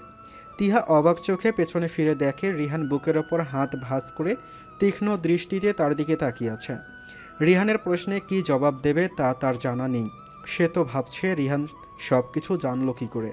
তাহলে কি অনুই রিহানকে সব বলেছে? তিহাকে চুপ থাকতে দেখে রিহান ধীরে ধীরে তিহার খুব কাছে এসে দাঁড়ায়। রিহানকে নিজের এতটা কাছে দেখে তিহার কিছুটা অস্বস্তি হচ্ছে। জিভ দিয়ে ঠোঁট ভিজিয়ে তিহা বলে ওঠে, চল রিহান, আমাদের সাথে ক্যান্টিনে বসে আড্ডা দিবি। রিহানের দৃষ্টি এখনও তীক্ষ্ণ। তিহার অস্বস্তিটা সে বুঝতে পারছে, তাই সে থম মেরে গলায় বলল, আমি তো তোকে কিছু জিজ্ঞেস করেছিলাম তিহা। কাউকে ভালোবাসলে মনে সাহস রেখে তাকে ভালোবাসার কথাটা বলতে হয়। পেটের মধ্যে চেপে ধরে রাখলে সারা জীবন তা পেটেই থাকবে, মুখে আসবে না, বুঝলি? কথাটা বলে আর 1 মিনিটও দেরি না করে হন হন করে উল্টো দিকে হাঁটা আরম্ভ করে রিহান। আর তিহা দাঁড়িয়ে দাঁড়িয়ে ভাবছে, এতক্ষণ যাবৎ কি হয়ে গেল তার? কি তবে রিহানকে সরাসরি তার ভালোবাসার কথাটা বলে দেওয়া উচিত ছিল? কিন্তু রিহান তো অনুকে ভালোবাসে, তাহলে কেন সে তাকে বলছিল সাহস করে ভালোবাসার কথা বলার জন্য? রিহানের কর্মকাণ্ড বরাবরই তিহার মাথার ওপর দিয়ে গিয়েছে, আজও তাই। চোখ বন্ধ করে একটা দীর্ঘশ্বাস ফেলে তিহা আবার ক্যান্টিনের ভেতরে ঢুকে অনু আর রুমির কাছে যায়। বেশ কিছুক্ষণ যাবৎ তারা 3 বান্ধবী চুপচাপ বসে আছে। কারো মুখেই কোনো কথা নেই। অনু ভাবছে আজকের সকালের ঘটনাটা, সেই দৃশ্যটা যেন সে কোনোভাবেই ভুলতে পারছে না। আর তিহা ভাবছে একটু আগে রিহানের কথাগুলো। 2 বান্ধবীকে এমন স্তব্ধ দেখে রুমি গালে হাত দিয়ে বসে বিরক্ত নিয়ে তাদের দিকে তাকিয়ে আছে। বেশ কিছুক্ষণ এইভাবে বসে থাকার পর রুমি চিল্লিয়ে বলে ওঠে, এই তোদের কি সমস্যা? মুখে কি গ্যাস্ট্রিক হইছে? যেমন চুপচাপ বসে রইছস, আর আমি আবুলের মতন কতক্ষণ ধইরা তোদের দিকে তাকাই আছি, অথচ কারো তো সেই দিকে কোনো খেয়ালই নাই।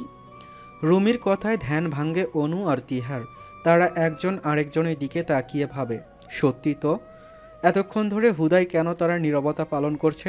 অনু এবার সোজা হয়ে বসে বলে, আচ্ছা, তো আমরা কি তোর জ্বালায় চুপও থাকতে পারবো না রুবি? সবসময় কি তোর মতো পকর পকর করে যেতে হবে নাকি? হ্যাঁ। রুমি ভ্রু কুঁচকে বলে, হ্যাঁ, মনে হচ্ছে আমি একাই পক পক করি আর তোমরা দুজন বসে বসে মুড়ি ভাজো। তা দুজন এতক্ষণ কোন এলিয়ানের কথা ভাবছিলে বলো তো আমাকে? অনু দাঁত কেলিয়ে বলে, তোর জামাই হিরো আলমের কথা ভাবছিলাম। তোর জামাই দিনকে দিন যেসব গান গাইছে না রে, কবে জানি তার এই গানের ভয়ে সাধারণ পাবলিক কচু গাছের সাথে ফাঁসি দিয়ে ঝুলিয়ে মরা যায়। আল্লাহই জানে। বোন, তুই তোর জামাইরে এবার বুঝা, আমাদের কানের উপর যেন আর অত্যাচার না করে। যেই দিকে যাই সেই দিকে তোর জামার গান শুনতে শুনতে অতিষ্ঠ হয়ে গেছি আমি। তুই তোর জামাইরে বলতো এই গানগুলো জমিয়ে রাখতে বাসর ঘরে যেন তোকে শোনায়। কি রোমান্টিক হবে ব্যাপারটা, তাই না? অনু কথা শুনে রুমি তো রেগে মেগে পুরো বম্ব হয়ে আছে। রুমি দাঁতে দাঁত চেপে বলে, ওই হারামি, দুনিয়াতে কি ছেলের অভাব পড়ছে যে আমার ওই বদনামার্কা গায়কটারে বিয়া করতে হইব? ওই বদনার গান শুনলে মনে হয় 1 গ্লাস পানি খেয়ে আত্মহত্যা করে মইরা যাই। আর তুই কিনা কস হাতে আমার জামাই হইব? কেমনে পারলি বান্ধবী হয়ে আমার জন্য এমন একটা পোলা খুঁজে বাইর করতে? ছি, সে মনি অনু। অনু মুখ ভেঙসি দিয়ে বলে, আসছে ন্যাকামের কুইন ন্যাকামি করতে। হ্যাঁ, কিন্তু আমাদের এই মহারানীর কি হয়েছে বলতো? যবে থেকে ফোনে কথা বলে ভেতরে এসছে তবে থেকেই চুপ। তা কে কল দিয়েছিল রে তোকে? অনুর কথায় তিহা হালকা হাসার চেষ্টা করে বলে, কই কিছু হয়নি তো। আর তখন আমাকে বড় খালামণি কল দিয়েছিল এমনি খোঁজ নেওয়ার জন্য। তিহার কথায় রুমি মুখ বাঁকিয়ে বলে, তাহলে তুই এমন বাংলার পাঁচের মতো মুখ বানিয়ে রাখছিস কেন? কিছু তো একটা হইছে। তিহা মাথা নিচে করে আমতা আমতা করে বলে, আসলে রিহান জেনে গিয়েছে আমি যে ওকে লাভ করি। তারপর তিহা অনু আর রুমিকে একটু আগে যা যা ঘটেছে তা সবটা বলে। সবকিছু শোনার পর তো অনু আর রুমির মুখ পুরো হা হয়ে আছে। তারাও যে তিহার মতো রিহানের ব্যবহারে চরম লেভেলের অবাক হয়েছে তা তাদের মুখ দেখেই বোঝা যাচ্ছে। কিছুক্ষণ বাদে অনুর মুখে বিরক্তি ভাব ফুটে ওঠে। সে তিহাকে বিরক্তি মাখা কণ্ঠে বলে, রিহান যখন তোকে সত্যিটা জিজ্ঞেস করলো তখন তুই সবটা বলে দিলেই পারতি। এত বড় একটা সুযোগ তুই কি করে মিস করলি বলতো? তিহা ইনোসেন্ট ফেস করে বলে, জানি না দোস্ত, তখন মাথা কাজ করছিল না, কি বলবো বুঝতে পারছিলাম না। কিন্তু আমাকে এটা বল, রিহানকে এত কিছু বললোটাকে? তোরা দুজন ছাড়া তো এই কথা কেউ জানে না। তাহলে? অনু সাবলীল কণ্ঠে বলে, আমি বলেছি রিহানকে তোর প্রতি তোর ভালোবাসার কথা। না বলে উপায় ছিল না, কারণ আমি জানি তুই মরে গেলেও কখনো রিহানকে ভালোবাসার কথা বলবি না, তাই বাধ্য হয়ে আমিই বলেছি। কি দরকার ছিল বলতো? আমি তো এখন লজ্জায় ওর দিকে আর তাকাতে পারবো না। তিহার কথা শুনে রুমি রেগে গিয়ে বলে, তোর লজ্জার গুষ্টি কিলাই, এমন একটা ভাব যেন লজ্জাবতী লতিকা। শুন তিহু, তোকে আজ হোক কাল হোক রিহানকে সব সত্যিটা বলতেই হবে, নয়তো আমাদের সাথে তোর কাটটি। কি ঠিক বললাম তো অনু? একদম, অনেক ঢং করেছিস। আর না, এবার সোজা সাপটা রিহানকে গিয়ে বলবি, রিহান আমি তোমাকে ভালোবাসি, ব্যাস। তিহা ছোট্ট একটা ঢোক গিলে বলে, কিন্তু দোস্ত, রিহান তো তোকে ভালোবাসে, ও কি আমার প্রপোজ অ্যাকসেপ্ট করবে? অনু হালকা হেসে বলে, দেখ তিহু, রিহান আমাকে ভালোবাসে ঠিক আছে, কিন্তু আমি তো আর ওকে ভালোবাসি না, আর ভবিষ্যতেও রিহানকে আমি কোনোদিনও ভালোবাসবো না। আর একটা মানুষ কাকে আঁকড়ে ধরে বাঁচতে চায় জানিস? যে তাকে ভালোবাসবে। রিহান যখন বুঝতে পারবে যে তুই সত্যিই ওকে অনেক ভালোবাসিস, যখন বুঝতে পারবে তোর কাছে গেলে সে ভালোবাসা পাবে, তখন দেখিস ও তোর ভালোবাসা গ্রহণ করে নিবে। মানুষ স্বভাবতই ভালোবাসা খোঁজে, যার থেকে ভালোবাসা পায় তাকে আঁকড়ে ধরে বাঁচতে চায়। তাই তোর এখন একটাই কাজ, সেটা হলো নিজের মনে সুপ্ত ভালোবাসাটা রিহানের সামনে প্রকাশ করা। আমার মনে হয় রিহান তোর এই ভালোবাসার মূল্য ঠিক দেবে। অনুর সব কথা শুনে তিহা ছোট্ট একটা নিঃশ্বাস ফেলে বলে, তাই যেন হয় অনু। আর তোরা চিন্তা করিস না, আমি খুব তাড়াতাড়ি মনের মধ্যে সাহস জুগিয়ে রিহানকে আমার ভালোবাসার কথাটা বলবোই, শুধু তোরা আমার পাশে থাকিস। তিহার কথায় রুমি আর অনু দুপাশ থেকে আলতো করে তিহার মাথার পাশে মাথা ঠেকিয়ে একসাথে বলে, আমরা অলওয়েজ তোর পাশে আছি বান্ধবী। বিছানায় হেলান দিয়ে বসে বসে বই পড়ছে আরাফ। বই পড়াটা তার শখের একটা জিনিস, তবে এতদিন অফিস আর ভার্সিটির চাপে এই শখটাকে প্রায় ভুলতে বসেছিল সে। কিন্তু আজ আবার হাতের মধ্যে তার প্রিয় শখটা খুঁজে পেয়ে ভীষণ ভালো লাগছে তার। রিহান, বাবা আসবো? আরাফ পেছন ঘুরে দেখে দরজার সামনে তার পিয়ে দাঁড়ানো, মুখে কেমন একটা বিছন্নের ছাপ।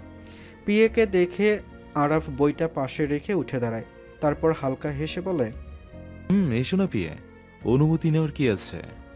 পারভেজ সাহেব ভেতরে এসে বিষণ্ণ মনে বিছানার ওপর বসে। তার চোখে মুখে চিন্তার ছাপটা বেশ স্পষ্ট। আরাফও বুঝতে পারে তার পিয়ে কোনো একটা ব্যাপার নিয়ে দুশ্চিন্তায় আছেন। তাই সে তার পিয়ের পাশে বসে তার দিকে স্থির দৃষ্টিতে তাকিয়ে বলে, কি হয়েছে পিয়ে, তোমার চোখ মুখ কেমন দেখাচ্ছে কেন? পারভেজ সাহেব ছোট্ট একটা নিঃশ্বাস ফেলে আরাফের দিকে তাকিয়ে বলে, আরাফ, বাসায় পুলিশ আসছে আমাদের থেকে সেদিনের ঘটনাগুলো জানার জন্য। ওনাদের বলেছিলাম আরও কিছুদিন সময় দিতে, কিন্তু ওনারা রাজি হয়নি। বলল যে আমাদের স্টেটমেন্টের উপর ভিত্তি করে ওনারা তদন্ত করবেন, তাই এই তদন্তের খাতিরে আমাদের থেকে আজই সবটা জানতে চাইছে। কথাটা বলে আবার ছোট্ট একটা নিঃশ্বাস ফেলেন উনি, কিন্তু আরাফ বেশ স্বাভাবিক গলায় বলে, আসুক না, আমি ওনাদের সেদিনের ঘটনা সব খুলে বলবো।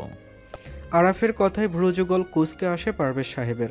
তিনি গম্ভীর কণ্ঠে বলেন, একদম না, পুলিশের সামনে তোর কিছু বলার দরকার নেই, যা বলার আমি বলবো, তুই চুপ থাকবি। পিয়ের কথা আরাফ হালকা হাসে, কিন্তু সে মনে মনে ঠিক করে নেয় পুলিশকে ঠিক কি বলবে, আর তারপর তার সাথে কি হবে সেটাও সে জানে।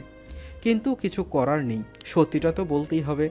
কথাগুলো ভেবে একটা ছোট্ট দীর্ঘ নিঃশ্বাস ফেলে সে। ড্রয়িং রুমে বসে আছে 4 জন মানুষ। পারভেজ সাহেব আর আরাফ একপাশে চেয়ারে বসেছেন, আর অন্য পাশে সোফাতে বসেছেন 2 জন পুলিশ অফিসার। তাদের কাঁধের ব্যাজ দেখে আরাফ বুঝতে পারে এখানে একজন থানার ইনচার্জ আর অন্যজন এসআই। অনুর মা রাহেলা বেগম 4 কাপ চা আর কফি, কিছু ফলাদি তাদের সামনে রেখে আবার রান্নাঘরে চলে গেলেন। পারভেজ সাহেব চায়ের কাপগুলো তাদের দিকে এগিয়ে দিতে দিতে বলে, নিন অফিসার, চা খান আর কথা বলুন। 2 জন অফিসার হাত বাড়িয়ে 4 কাপ নিল। ইনচার্জ চায়ের কাপে হালকা চুমুক দিয়ে সেটা পাশে রাখলেন। তারপর তিনি আরাফ আর পারভেজ সাহেবের দিকে স্থির দৃষ্টিতে তাকিয়ে বললেন, তো এবার আপনারা বলুন যে সেদিন ঠিক কী হয়েছিল, আর হ্যাঁ, অবশ্যই সবটা সত্যি যেন হয়। পারভেজ সাহেব কিছু বলতে যাবে তার আগেই আরাফ বলে ওঠে, আমি বলছি অফিসার, আর আমি সবটা সত্যিই বলবো। আরাফের কথা শুনে পারভেজ সাহেব বিচলিত হয়ে পড়লেন। তিনি উদ্বিগ্ন কণ্ঠে আরাফকে বললেন, আরাফ, তোর কিছু বলতে হবে না, আমি বলছি তো সব কিছু। আরাফ এর দিকে তাকিয়ে হালকা হেসে বলল, তুমি কি করে সবটা বলবে? যেখানে সবকিছু করেছি আমি, সেখানে সবটা আমারই বলা উচিত। আরাফের কথায় পারভেজ সাহেবের মনে অজানা ভয় ঢুকে পড়ে। তিনি খুব ভালো করে জানেন আরাফ সব সত্যি বলে দিবে, কিন্তু এমনটা হলে যে আরাফেরও জেল হতে পারে, চিন্তায় কপালে ভাঁজ পড়ে তার। কিন্তু আরাফ সেদিকে খেয়াল না করে অফিসারদের সবটা সত্যি বলতে শুরু করে। আসলে অফিসার, সেদিন বিল্ডিংয়ে আগুনটা আমিই লাগিয়েছিলাম। আমার পিএ মানে পারভেজ আহমেদকে কিছু খারাপ লোক আটকে রেখেছিল। তারা ওনাকে আর আমাকে মেরে ফেলতে চেয়েছে। তখন আমি পিএকে বাঁচানোর জন্য কোনো উপায় না পেয়ে বিল্ডিংয়ের গ্রাউন্ড ফ্লোরের শর্ট সার্কিটের মাধ্যমে আগুন লাগিয়ে দেই। আমি জানি আমার এই আগুনের কারণে কয়েকজন মানুষ মারাও গেছে, কিন্তু তাতে আমার কোনো আফসোস নেই। আমি আমার পিএকে বাঁচাতে পেরেছি, সেটাই যথেষ্ট। আমার কাজটা যে আইনের চোখে অপরাধ, সেটাও আমি জানি। এখন আপনারা চাইলে আমাকে গ্রেফতার করতে পারেন। কথাটা বলে ছোট্ট একটা নিঃশ্বাস ফেলে আরাফ। তার সামনে বসে থাকা অফিসারগুলো একজন অন্যজনের দিকে চাওয়াচাওয়ি করে গম্ভীর কণ্ঠে বলেন, দেখুন মিস্টার আরাফ, আপনি যা করেছেন সেটাও একটা অপরাধ। যদিও আপনি নিজেকে আর পারভেজ আহমেদকে বাঁচানোর জন্য এমনটা করেছেন, তবে আপনার এই কাজের জন্য কিছু মানুষ মারা গিয়েছে। কিন্তু যেহেতু আপনি নিজেকে রক্ষা করার জন্য এমনটা করেছেন, তাই আমাদের মনে হয় কোর্ট আপনাকে মুক্তি দিলেও দিতে পারে। কিন্তু এখন আপনাকে আমাদের সাথে থানায় যেতে হবে, আর কাল এই কেসটা কোর্টে উঠবে। তখন কোর্টেই বিচার করবে যে আপনি শাস্তি পাবেন কি পাবেন না। এর আগে একদিনের জন্য হলেও আপনাকে থানায় থাকতে হবে। অফিসারের কথা শুনে পারভেজ সাহেব ক্ষেপে যান। তিনি রেগে গিয়ে বলে ওঠে, মানে কি অফিসার? আরাফ তো আর ইচ্ছে করে সবটা করেনি। ও যদি আজকে ওই বিল্ডিংয়ে আগুন না লাগাতো, তাহলে আমাকে আরও ওকে দুজনকেই মেরে ফেলা হতো। ও যা করেছে শুধুমাত্র আমার কথা ভেবে করেছে। আসল অপরাধী তো তারা, যারা আমাকে আর আরাফকে আটকে রেখেছিল। আপনি তাদের না অ্যারেস্ট করে আরাফকে অ্যারেস্ট করার কথা কেন বলছেন? আসল অপরাধী কে বা কারা তা আমরা তদন্তের মাধ্যমে খুঁজে বের করব। চিন্তা করবেন না, অপরাধীরা কেউ ছাড় পাবে না, সবাইকে আইনের আওতায় আনা হবে। তবে এখানে মিস্টার আরবের করা কাজটাও একটা অপরাধ, তাই ডিউটি অনুযায়ী আমাদের ওনাকে গ্রেপ্তার করতে হবে। আর কাল যেহেতু কেসটা কোর্টে উঠছে, তাই আজই আপনি একজন ভালো অ্যাডভোকেট খুঁজে নিন, কাল যেন তিনি ওনার হয়ে কোর্টে কথা বলতে পারেন। পারভেজ সাহেবের মুখটা বিষণ্ণতায় ছেয়ে যায়, চোখের কোণে পানি জমে তার। আরাফকে যে এত কষ্ট পেতে দেখতে পারছেন না তিনি। আরাফ বুঝতে পারছে তার পিয়ের তার জন্য মন খারাপ করছে, তাই পিয়ের হাত দুটোকে তার হাতের মাঝে নিয়ে মিহি কণ্ঠে বলে, পিয়ে, মন খারাপ করছো কেন? তুমি মন খারাপ করলে আমার তো মন খারাপ হয়, তাই না? আর এত ভেবো না তো, আমি কালই আমার ছাড়া পেয়ে যাব। দেখো, তোমার দোয়া আছে না আমার সাথে, কিচ্ছু হবে না আমার। আর তুমি তো জানো পিয়ে, আমার মিথ্যে পছন্দ না। সত্যি বলে যদি শাস্তিও পেতে হয়, তবুও আমি রাজি। তাও আমি মিথ্যে বলবো না। আমি যা করেছি তোমাকে ভালোবেসে করেছি। আমার কৃতকর্মের জন্য আমার বিন্দুমাত্র আফসোস নেই। যে মানুষগুলো মারা গেছে, ওই মানুষগুলো বেঁচে থাকলে দেশ আর 10-এর বিপদ। তাই এদের মতো মানুষের বেঁচে থেকে কি লাভ? আর তুমি ভয় পেও না, আল্লাহ যা চাইবেন তাই হবে। তুমি আমি আমার কেউ চাইলে আমাদের ভাগ্য বদলাতে পারবো না। তাই মন খারাপ না করে ভাগ্যে যা আছে তাই মেনে নেওয়া উচিত। কথাগুলো বলা শেষ করে আরাফ পুলিশ অফিসারদের উদ্দেশ্যে বলে, চলুন অফিসার। আরাফকে নিয়ে চলে গেলেন তারা। পারভেজ সাহেব এখনও সেখানে স্তব্ধ হয়ে বসে আছেন। আরাফ বেরিয়ে যেতেই রাহেলা বেগম এক প্রকার দৌড়ে পারভেজ সাহেবের কাছে এসে চিন্তিত মুখে তাকে প্রশ্ন করে, ওই পুলিশগুলো আরবকে কেন ধরে নিয়ে গেল? আরব তো ভালো ছিল, ও তো কিছু করেনি। পারভেজ সাহেব একবার শান্ত দৃষ্টিতে রাহেলা বেগমের দিকে তাকান, তারপর ছোট্ট একটা নিঃশ্বাস ফেলে তাকে সবটা বলেন। সবকিছু শুনে রাহেলা বেগম পারভেজ সাহেবের পাশে বসে তার হাতের ওপর হাত রেখে বলেন, চিন্তা করো না, কিছু হবে না আরাফের। ছেলেটা বড্ড সহজ সরল, নয়তো আজকাল এমন ছেলে কয়টা হয় বলো তো, যে কিনে বিনা দিতে সব সত্যি বলতে পারে। এমন একটা ভালো ছেলের সাথে আল্লাহ কখনো কিছু খারাপ হতে দেবে না, দেখো। আর তুমি যদি এভাবে ভেঙে পড়ো, তাহলে আরাফের পাশে কে দাঁড়াবে বলো তো?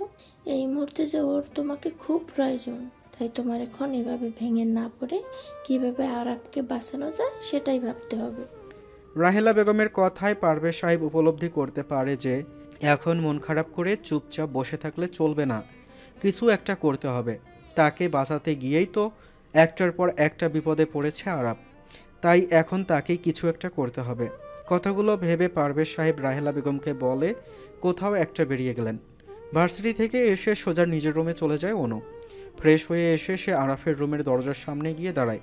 দরজাটা হালকা চাপানো।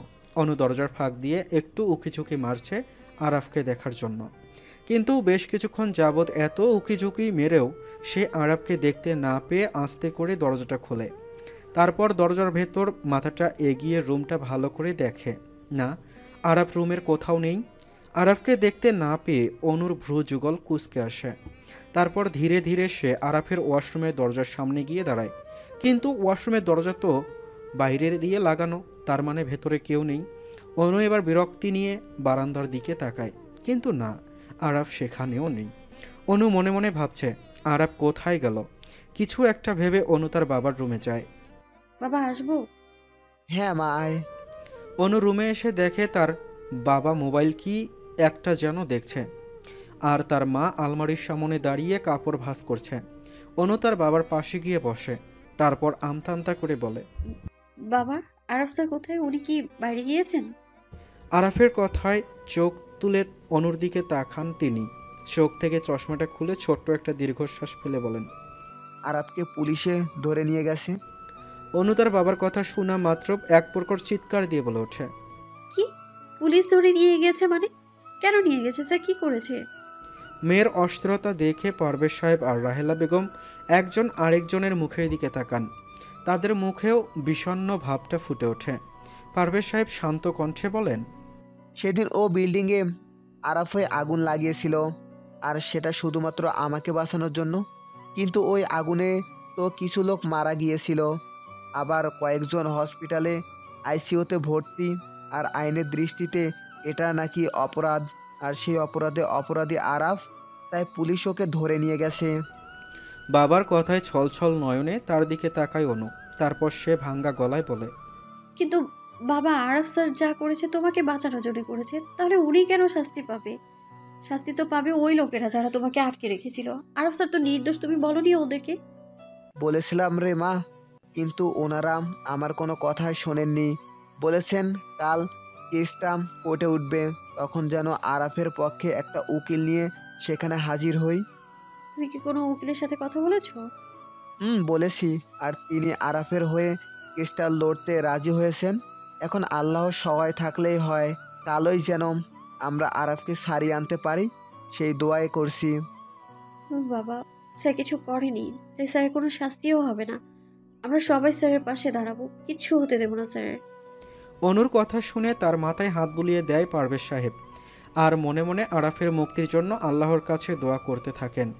সারাদিন যেমন তেমন করে কেটে গেলেও রাতে যেন অনুর অস্থিরতা আরও বেড়ে গিয়েছে। আজ সারাদিন আরাফকে ভীষণ মিস করেছে সে। বারবার আরাফের রুমে গিয়েছে, আলমারি খুলে আরাফের শার্টগুলোতে হাত বুলিয়েছে। জানে না কেন সে এমন করেছে। আরাফের কথা ভীষণ রকম মনে পড়ছে তার। এমনিতেই আরাফ অসুস্থ, তারপরও থানার মধ্যে কিভাবে ওকে রাখা হয় কে জানে। ভীষণ মায়া হচ্ছে তার আরাফের জন্য। আরাফের কথা ভাবছে আর পুরো রুম জুড়ে পায়চারি করছে অনু। হাত দুটোকে কসলাতে কসলাতে আধমরা বানিয়ে ফেলেছে, তবুও যেন কিছুতেই শান্তি পাচ্ছে না সে। আরাফকে ছাড়া যেন অনুর মনে কেমন শূন্যতা অনুভব করছে। তাহলে কি সে আরাফের মায়ায় পড়ে গেল? পরক্ষণে সে আবার ভাবে, এটা কি শুধুমাত্র তার মায়া নাকি অন্য কিছু? যাই হোক, তার এই মুহূর্তে আরাফকে খুব দেখতে ইচ্ছে করছে। আরাফের সেই মিষ্টি হাসিটাকে অনুর খুব দেখতে ইচ্ছে করছে। নিজের মনের মতো এত এত ইচ্ছা কি পূরণ করবে সে? আরাফ যে তার সামনে নেই, চাইলেই যে সে তাকে দেখতে পারবে না। কথাগুলো ভেবে ছোট্ট একটা দীর্ঘশ্বাস ফেলে বিছানায় গা এলিয়ে দেয় অনু। সারাদিন আরাফকে নিয়ে ভাবতে ভাবতে তার মাথাটা এখন ভার হয়ে গিয়েছে, ক্লান্তও লাগছে খুব। তাই ঘুমগুলো তার চোখের পাতায় ভর করতে বেশি দেরি করেনি।